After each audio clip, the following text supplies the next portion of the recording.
வீட்டுல அவ்வளவு வேலை இருக்கு, எதுக்குதான் இப்ப வேலை இல்லாம இதை கிளீன் பண்ண சொல்லிட்டு உட்காந்துருக்காங்க.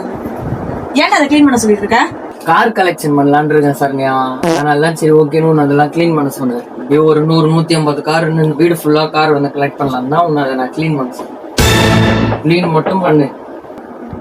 கிளீன் பண்ணியாச்சு. உன் கார் கலெக்ஷன் சொன்னீங்க கூட இந்தா அடுத்தது அவ்வளவுதான். அவ்வளவுதானா?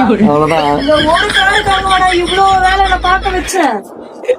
அவ்வளவுதான். இனிமே வேலையெல்லாம் விட்டுட்டு உனக்கு நான் இந்த வேலையை பார்த்தா இந்த ஒரு காருக்காக இவ்வளவு வேலை பார்த்திருக்கேன். சரண்யா, உனக்குதான் அது ஒரு காரு. இன்னும் கொஞ்ச நாள்ல பாரு அப்படியே இந்த வீடு ஃபுல்லா காரா சேர்த்து வைக்கிறேன் பாரு. நீ கிளீன் பண்ணி வச்சிட்டேன்னு சொல்லிட்டு உன்னை நான் எதுவும் சொல்லாம இருக்கிறேன். சோ இன்னும் கொஞ்ச நாள்ல பாரு நானுமே அதிகமா கார் வந்து சரியா. நம்மளால என்ன அந்த பெரிய பெரிய கார் தான் வாங்க முடியல. சோ அந்த கலெக்ஷன் கார்லாம் வாங்கி நான் சேர்த்து வைக்கிறேன். 100 கார் சேர்த்து நீ கேட்ட கேள்வி எல்லாம் உனக்கு திருப்பி நான் கேட்கல. என் பேர் தான். பாய்.